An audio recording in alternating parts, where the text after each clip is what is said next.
Happy Thursday, Facebook friends. Welcome back to another edition of Teacher Talk. I'm Angie Garza, Director of Professional Learning and Educational Services at ROE47, serving Lee, Ogle, and Whiteside counties. And if you're joining us here today on this fine Thursday on Facebook, you know that we are in the midst of our holiday celebrations and looking to close out 2021 and welcome in a new and fresh start in 2022. So in celebration of new beginnings, I'm joined this morning by my friend, colleague, and co-host, Ms. Stacy Dingus. Good morning, Ms. Stacy. Good morning, Angie. I'm still trying to wrap my mind around the fact that we are closing out one year and starting another year. As we continue to say on a weekly basis, the time just flies, but especially this year, it has been quite a year. So I will be honest, I'm looking forward to kind of putting a lid on this year and seeing what the next year holds for us. You know, Stacy, I agree. We do say that quite often each and every Thursday about how quickly the time passes.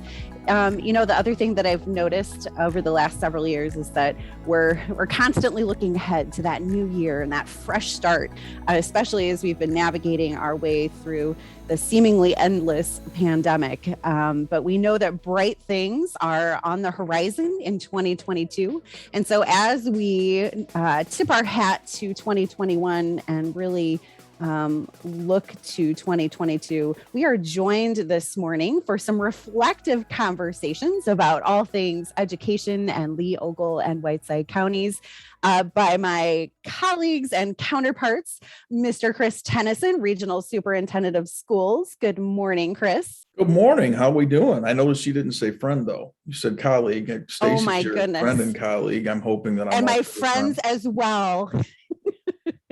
Good to know. Excited to be here. Happy to get invited for a second teacher talk. I didn't know after my last one if I'd get asked back or not, but excited to be here. You know, that's an interesting reflection, because the last time you and Mr. Josh Knuth, who is also going to be joining us, Assistant Regional Superintendent. Good morning, Josh. All's going well.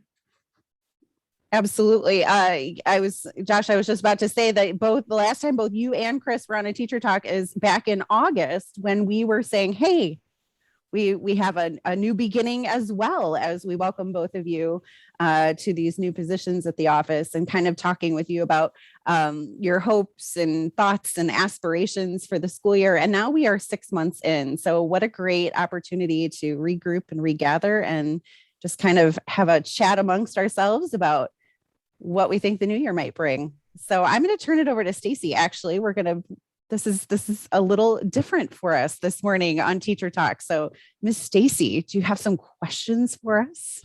I do, Angie. I'm thinking about what you just said, and it's so true that we so often are always moving and planning for the future and don't take the time sometimes to step back and reflect about what we've been through and, the improvements that we've made, the challenges that we've had, because all of those really help in planning for the next steps, which I know is true with the ROE. So I get to kind of turn the tables today and ask the three of you some questions. The first being, and probably the elephant in the room if we don't bring it up, this was a year for teachers, for parents, for our students, for administrators. Chris, we'll start with you. What do you see as the biggest challenge that faced educators this year in the 2021 school year? Well, I think everyone's going to think the obvious answer is COVID. And I know that's probably where all three of us are going to talk a little bit about. I don't want to spend a huge time on that, though. I think the biggest challenge for us at our office and for the educators that I've talked to and the parents that I've talked to throughout this whole thing is the changes that have occurred and due to the conditions and the guidance. I know that every time I get an email from either ISB or the Illinois Department of Public Health, I literally have to stand up, take a breath, walk away from my computer before I open it, because I know I'm probably going to see something that's going to change the rules and regulations that we've been living under for the last week, 2 weeks, and get my head around how are we going to attack that one. And I know that's been a challenge, but on the positive side, I have been blown away by how the educators in our three counties, our 24 school districts, our educators, our school board members, our parents, anyone that's helped their kids learn at home. It has been frustrating, and we all know when we get it. We've had those moments every time the guidance change where we have to just take 10 minutes and just vent. And then after our vent sessions, it's like, okay, here it is. How do we adapt? How do we do this? Because regardless of all this stuff that's going on, I mean, our kids need us. It's not our students' fault that COVID hit us. So I've just been amazed by how hard people have worked all over the state, but especially here in our 3 counties. Our educators, our school support personnel, everyone that works in a school, and then the caregivers at home, the parents, the legal guardians, the aunts, uncles, brothers, and sisters that have tried to help their kids and their lives learn. It's just been amazing. And that's been uplifting to me, the response to the difficulties. So, going off of what Chris said, I would agree. To me, obviously COVID and all the new mitigations of will we wear masks, won't we wear masks? All the schools came out, early August and said, we're going to make it, people's choice. If they want to wear them, they can wear them. If they don't have to. And then we had another surge, and then the state came out and said, no, it's going to be mandatory for everybody. And obviously that caused, a lot of grief for a lot of people and a lot of stress for our administrators and school boards and teachers and students and families. And I think the biggest thing to me, that was a huge challenge. But I always think the number one challenge to me is just education in general and continuing to find ways to reach our students. Students have changed so much over the last 10, 15, 20 years, and the way they learn has changed so much. But our amazing teachers in Leogal and Whiteside County and administrators continue to find new ways to reach our students, to reach those unmotivated students, push them to become better and continue to improve educationally each and every day, regardless if we lost time in the classroom and had to go remote, in 2020 or at the end of last year, or at times this year, some school districts even had to go remote due to spiking cases or lack of substitute teachers or lack of teachers in general. And they continue to find a way to get it done. And our students are working their tails off. Our teachers are working tirelessly each and every day. I can't say enough about what they do every day to try to help our young people become great. And that's ultimately what we want to get to. And I truly believe that in our area, we have some of the best education around the state from what I've seen in being around the state the last 6 or 7 months. This year has become, I think, a perfect storm of challenges. Both Chris and Josh have mentioned the COVID-19 pandemic, which has really kind of preoccupied a lot of our efforts and kind of pushed a lot of us into this survival mode, whether we're in education or we're just a general layperson in the public. But on top of all of that, we have an educator shortage that has not bottomed out yet. It's far from it. We know that we're struggling to find paraeducators, substitute teachers. We have teachers who are burnt out, who are contemplating leaving the field. And we have, kind of a reduction in that pipeline to fill teachers who may be retiring or leaving the profession. And so that puts a lot of strain on all of us, I think, as educators. So on top of everything, we are kind of trying to contend with that shortage, and how do we plan for that? What do we do about it? How do we encourage people to go into education? There's a lot going on as well. So in addition to trying to figure out mitigations and policies and protocols having to do with the pandemic, we are also trying to move forward in education. So there are a lot of changes. We have new social studies, revised social studies standards. We have new graduation requirements. There's just a lot of things that we're trying to push forward in education. As Josh mentioned, our students have changed drastically, even in the last 3 to 4 years.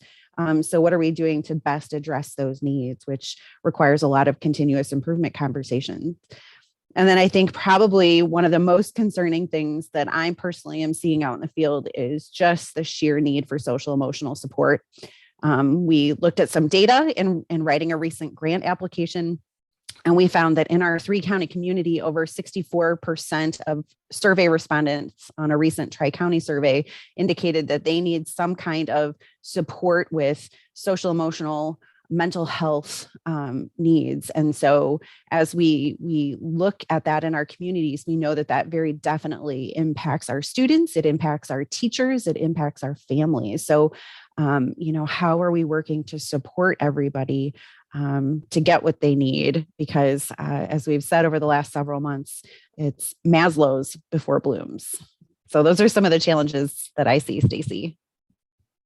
All three of you mentioned how this past year has affected all of the stakeholders in the education world, our teachers, our students, our caretakers. What about the office? ROE47, there's a lot of hardworking people in there.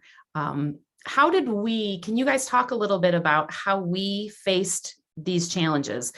What we did to address what our schools were dealing with, what our communities were dealing with, what our families were dealing with.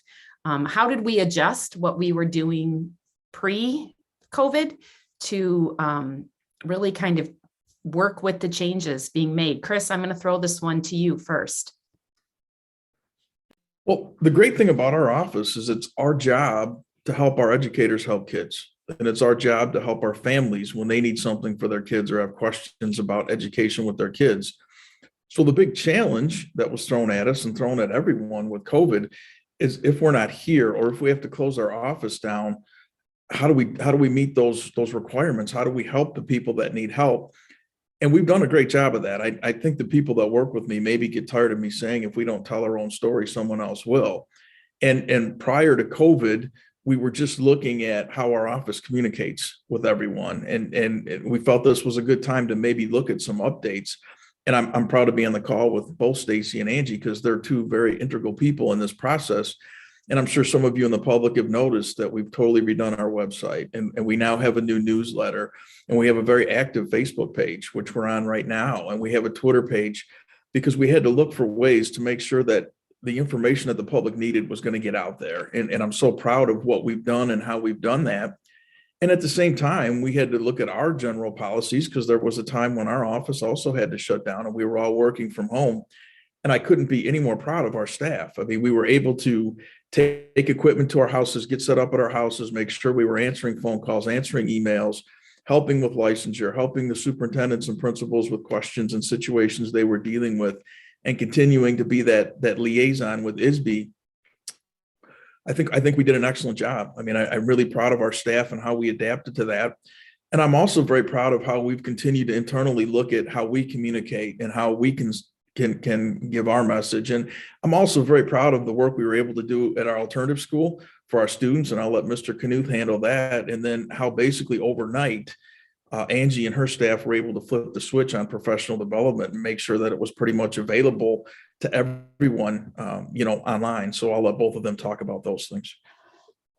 Thanks, Chris. Yeah, for me, as far as the office is concerned, I think that we continue to do some of the main things we do are our work as advocates for our teachers and administrators when in our dealings with the State Board of Education and our local lawmakers. Chris and I and Angie continue to push and have conversations with those people to try to help facilitate change and make life easier for our teachers and administrators, whether it's dealing with the teacher shortage, the constant, which seems like constant flow of new policies pushed down from the state legislator each year. The state of Illinois, Carmen Aiello, the state superintendent, shared with us that the state of Illinois is ranked in like the top 10 in the nation as far as transparency because of our school report card and how good our school report card is in the state of Illinois, which shows test scores and all sorts of demographic information and all that. And yet we continue to get pushed with more legislative changes, more changes to the education.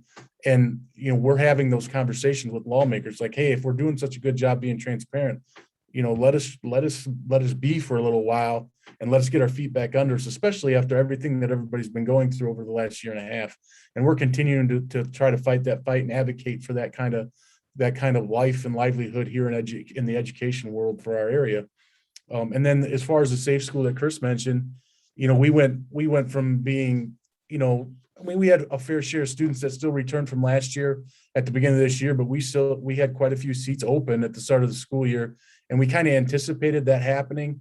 and that we would need more. So we actually went out and we were able to find some extra funding and able to hire another full-time staff member, full-time teacher over at our regional safe school, the Center for Change, and added another full classroom. And sure enough, within the first, I think mid-November, we were full in our options program over there, and our RSSP program. That both were full. We have since had some kids move out. We have some kids graduating in January here when our semester ends on January 7th, which is super exciting. That those students were able to take advantage of our program and get through it and graduate with a high school diploma, or will be graduating with a high school diploma on January 7th. So we'll have some open seats there. So, and we continue to work with all the schools in our on our 24 school districts in Leogal and Whiteside County to try to provide those supports for those students who are struggling to make ends meet in a general education setting.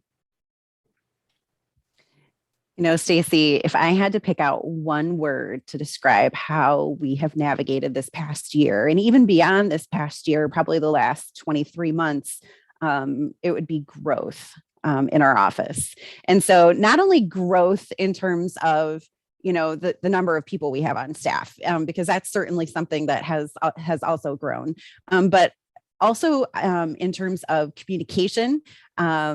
Chris mentioned that we have kind of diversified and expanded how we're communicating with all of our stakeholder groups. Josh mentioned that we have opened up additional classrooms at C4C.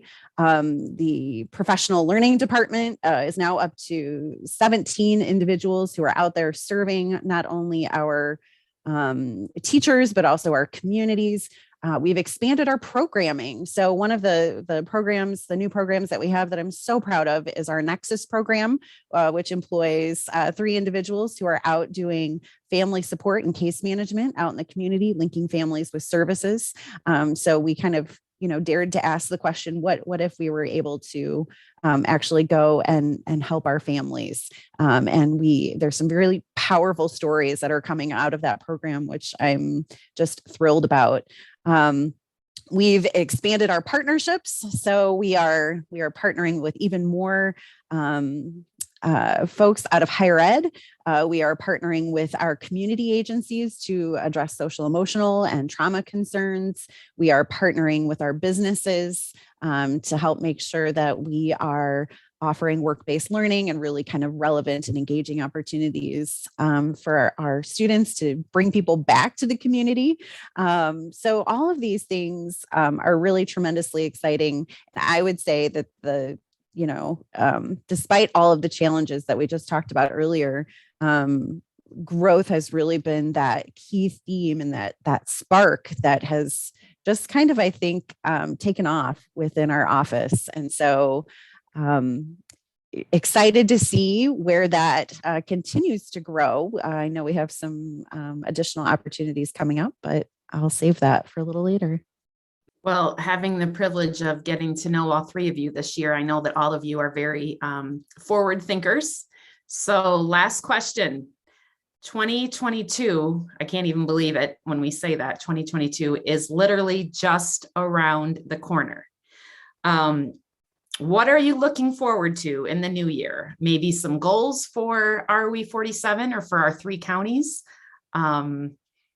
It's going to be a busy year. I'm excited about being able to be a part of it. Chris, let's start with you. Share maybe what do you hope? What's your hope for the new year? Well, a couple of quick goals for the office. Number one, we're really hoping at some point we're going to transition back to kind of a normal setting. And I know all the principals and superintendents are communicating with Josh and I, and we're communicating with ISB, and we're hoping that the numbers will spike here and continue to go down, and we'll start to look at a transition plan for getting back to normal. And that'll be a big part of what our office does, is assist our districts and our students and our educators and our families try and get back to some normalcy. That will be the big thing. The other goal for the office, and Angie and Josh and I have talked about this as the admin team, is we're going to be looking to do a retreat this spring. We're going to invite some stakeholders to a retreat, and we're going to kind of look at the strengths, the weaknesses, the opportunity and threats at our office right now, some things that we're doing really, really well, some things that maybe we could do a little bit better and grow with, and start to put together a 3-year and 5-year plan for the office. which I'm really excited about since I took over in July. And like you said, I've been excited about the things that we've been doing, and I think there's even more on the horizon. So I'm excited about that. On a personal level, I'm an extrovert. This has been really, really hard on me. I know it's been hard on a lot of people. I literally can't wait to the point where I can see people's faces again. I'm so tired of being in the store and just seeing people's eyes and kind of thinking, wait, I mean, I know him, or do I know her? Or wait, do they know me? And you kind of have that uncomfortable look, and then you kind of look away like, I think we know each other, but I'm not sure. So we're going to just continue on with our day. It has been so hard. I mean, people's emotions are usually tied to their facial expressions. So I think it's been rough for all of us. I had a principal tell me the other day, and one of our elementary principals, that they had a student just walk up to him and ask him, hey, can I see your face?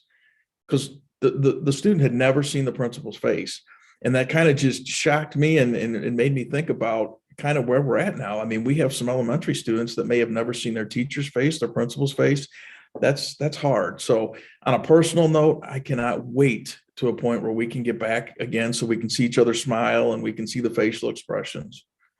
I want to echo what Chris said there too. He mentioned our retreat that we're planning. I think that's going to be a great opportunity for us to gather information from all the stakeholders involved in our office and education in Leogal and Whiteside County, and put together some good goals and plans for the future of our office and for education in our region. And then the other thing that I'm looking forward to too is just continue to become more familiar with all the great things that our teachers and students and administrators and support staff are accomplishing within the schools, within the 24 schools in our district. We will continue to work with them to provide the services and assurances that they need to help them become successful. And I truly believe that our region is one of the best regions in the entire state of Illinois, and our office is going to continue to work tirelessly every day to continue to improve and grow and be a better helper and facilitator of things to our school districts to help them continue to improve and grow as well. And it's just an exciting time to me. You look at everything that's happened. This is an exciting time as far as I'm concerned, because we're moving forward and we continue to move forward. And now that we've handled all this adversity that we've handled over the last 21 months, it's exciting to me to see if we can handle that and still educate students and still show growth in certain areas. What does the future look like? The potential is limitless, that what our teachers and our students and our schools can accomplish. And we're going to be there right with them step by step along the way to try to help them achieve those goals. So Josh mentioned that this is an exciting time, and I would concur. We always say we are hoping to get back to normal. I wonder what that new normal is. And I think we've talked a lot about that over this past year. And we were really hoping and anticipating that we would get back to that normal this year. But the more I think about it, I'm not sure we'll ever get back to the normal that was 2019. And as Josh mentioned, we've learned so much from our experiences this past year, especially. So how are we as an educational community and as a community in general pushing the reset button and redefining what it is that we hope and want education and teaching and learning and success to be for our students and for our communities? And so it's an exciting time. It's also a very daunting challenge because a lot of us are still, I think, in survival mode. So it's really hard to look forward when you're just trying to keep your head above water. But I'm excited about that for 2022 because I really do think we can start to have more of those conversations. I think we've been kind of maybe sinking a little bit in the quicksand. And so taking that first step forward together to think about what does this look like now is an exciting thing that can be really invigorating and rejuvenative. So in terms of our work in the community, that's what I'm most hopeful for. As far as for the office, I'm so proud of all of the work that we've done to diversify opportunities to engage with educators and superintendents and administrators. And we're going to continue to diversify and be responsive to what our teachers need. So, we'll continue to rethink constantly and retool how we're supporting our teachers and our educational communities. We're going to continue to look at how we can expand services for families There are some early learning opportunities that are coming up. And so I'm really excited to work with Lois Meisenheimer and Diana Meridian to kind of explore what that looks like and what supports our area, not only in our school systems, but in our communities at large are going to need to that to support those efforts. And honestly, the collaboration, I mentioned this earlier, is a strength of our office and how we've kind of risen to the challenge. But I've never seen more collaboration between our departments at the office. Every single person at Regional Office 47 is passionate about being there and has programs that support a variety of needs in our schools and communities. And so we are doing more work together interdepartmentally now than ever. And that really excites me as well, because I think we can make a really deep impact. So, and on a personal note, Stacy, this is, we mentioned this is season 2 of Teacher Talk, and Teacher Talk has also grown. So shout out to you for all of your hard work with Teacher Talk in reaching all of our educators and our Facebook friends. I have certainly seen you grow in this role as well, and I thank you for all that you do. Well, thank you, Angie. It has been a added perk that I hadn't planned on when I joined the ROE team, to be introduced and to sit front row at all the amazing support systems that are there to help ultimately our students and our teachers succeed. So I'm very excited to be a part of this team and looking forward to the new year. Stacy, I can't think of a better way to close out our Teacher Talk for today. So thank you for facilitating this morning and for just doing a stellar job with all of our Teacher Talks. We so greatly appreciate it. Facebook friends, as we close out 2021 and look ahead to 2022, please know that our office is so, as you can tell by all the great conversations we had this morning, excited to serve the community and partner with each and every one of you to promote success for our students, teachers, families, and all of our stakeholders in Lee, Ogle, and Whiteside counties.